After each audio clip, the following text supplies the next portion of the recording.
Konami. Imagine if I came over to this scene and the room was already there and then I was like, oh my god, no! Imagine if I messed up that bad.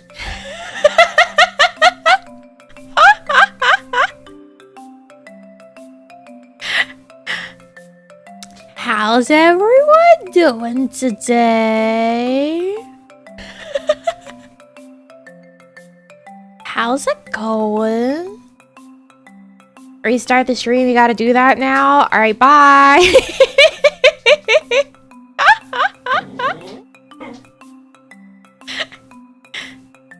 Imagine. Hey, stop jumping at me. I know someone that has their stinger transition messed up again. I have seen that. I've seen that, and I don't understand how it's gotten messed up again. I don't get it. How has that happened? How has that happened? I don't get it.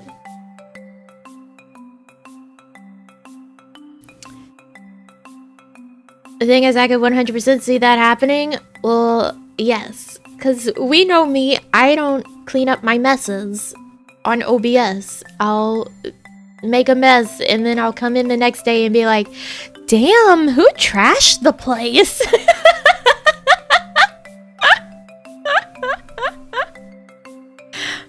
Who trashed the place? Who did that? That's weird.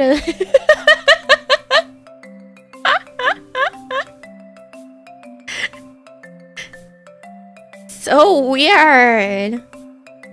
Hey, I know Ocean's channel is gone, but also I'm not management, and this also isn't Ocean, and this is my room reveal. So can we focus and be on topic, like in the rules?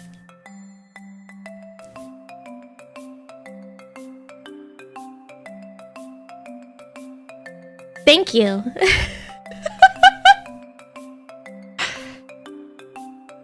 Thanks.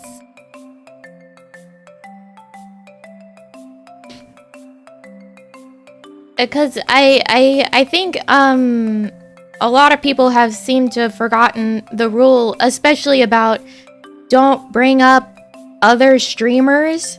There's not like a hidden asterisk there that says like except for other Kawaii members. It actually just says no one unless I bring them up.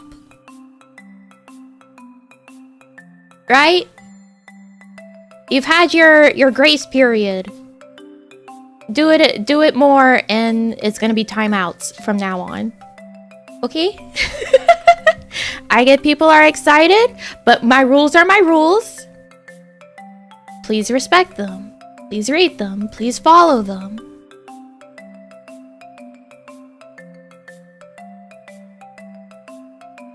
All right.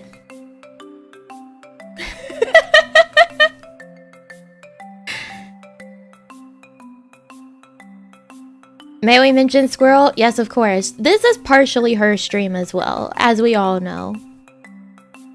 Much like my bed is actually mostly her bed, this is actually mostly her stream because she makes it her stream. Yeah, the world belongs to Squirrel. I'm just allowed to be here.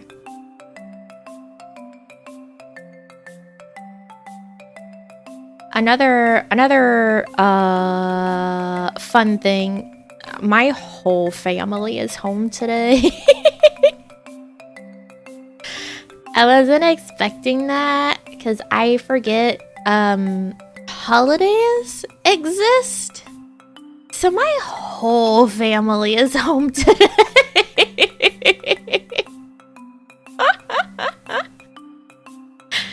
I'm just home every day, so I forget that holidays are a thing, right? I'm like, oh, right, there's things that make people, like, stay home. What the hell is that?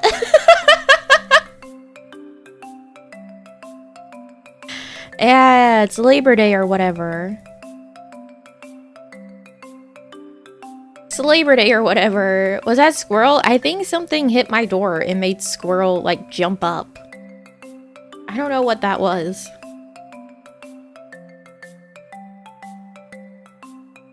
That means Squirrel won't bark in 4 hours? No, she'll bark the whole rest of the time instead because, people, I don't know, they have worms in their brains that makes them act wrong. Today Labor Day is Labor Day. It's true. Shout out to Labor Day, man. Made my breakfast run absolute hell the past 2 hours. I'm so sorry. I'm so sorry. That... Do they know you're streaming at least? Listen. I could tell them 1,000 times, and within 30 minutes, someone's gonna forget. And they're not gonna care anymore. I need one of those signs that's like light up that says like on air or whatever outside my door. And then there's no excuse. Get like the full studio set up. Labor Day, I still have to work. Well, you know, for some days, for some people, it's no labor. For others, it's more labor.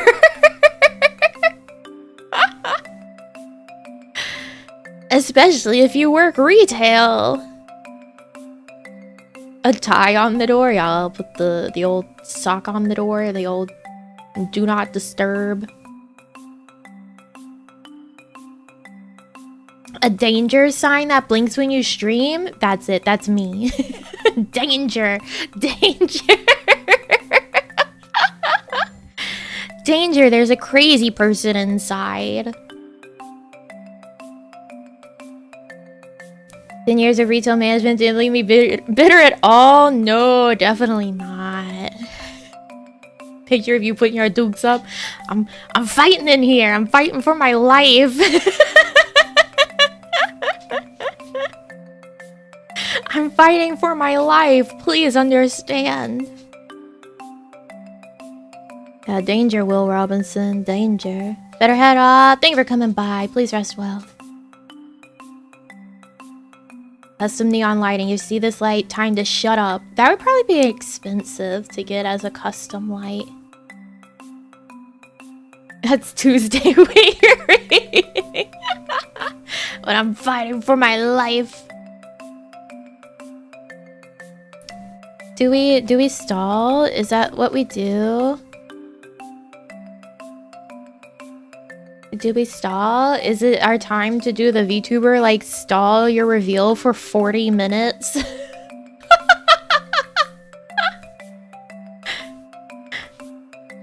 Yeah, the 40-minute stall. Where it's like people will be like, here's the toe of my shoe, and this is what you get to look at for 10 minutes. And now you get to be a little higher up. Oh god, there's an ankle. Have a great day. It's first time joining your stream. I hope you enjoyed it. Please rest well. Is the room not ready yet? Oh, it is. It's there. Navi toes. I don't have toes. I don't have toes. I'm sorry. I just have shoes. I don't have toes. I don't have toes. I just have shoes.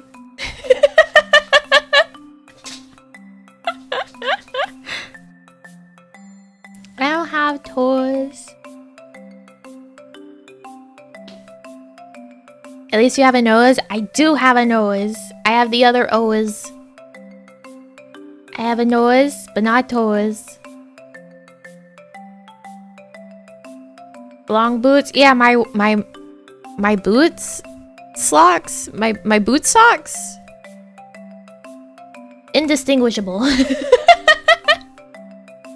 My boot socks? My blocks? No, that's a different thing. We don't play Minecraft. we don't play Minecraft.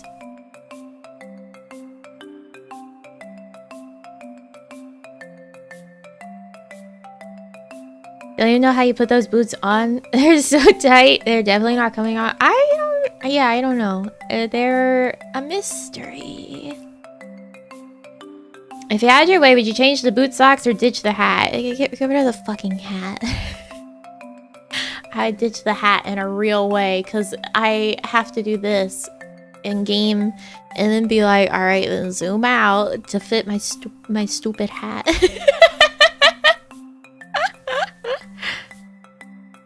Fit my stupid hat.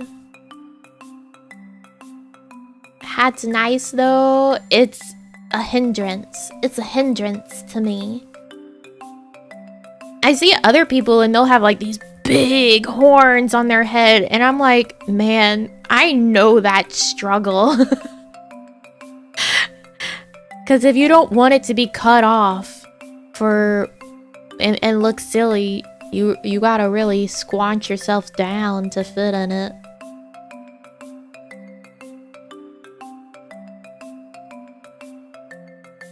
You gotta squanch yourself down to fit in it. Hat is nice, but once in a while you just want to take it off. Yes. The boots are vacuum sealed on. It's like those space saver bags. No, another person that has a big hat and when she removes it, chat goes crazy and demands her hat. Man, we're struggling out here. There's only so much screen real estate. There's only so much screen real estate.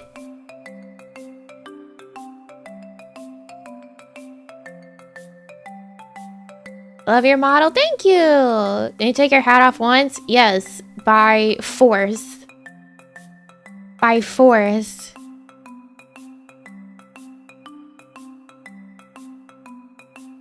Try to remove your boots. Maybe your whole leg comes off. Yeah, actually. Those are my real legs. I don't have flesh legs under there. It's just all boots. It's all boots. The $6 million healer. Hell yeah, that's me. Like a Barbie doll? Most Barbies actually have like full legs. It would be something like a Bratz doll. They're the ones that had the removable feet. That's how you would move their or change their shoes, is you would pop the whole foot off and it had the shoe attached to the foot.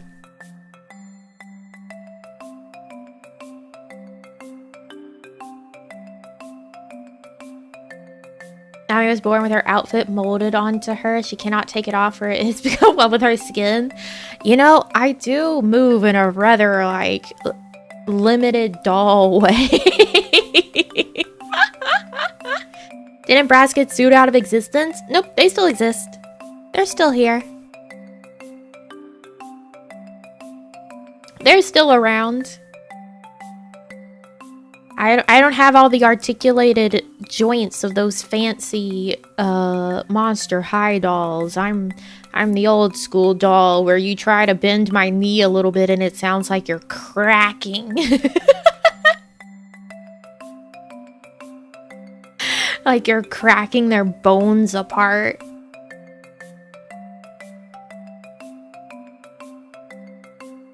Google says it was discontinued in 2017. They might not make it, but they definitely didn't like die from a lawsuit.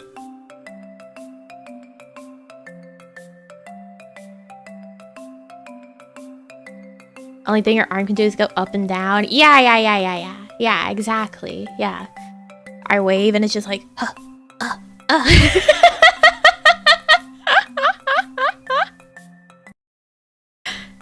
The whole body has to wave with it.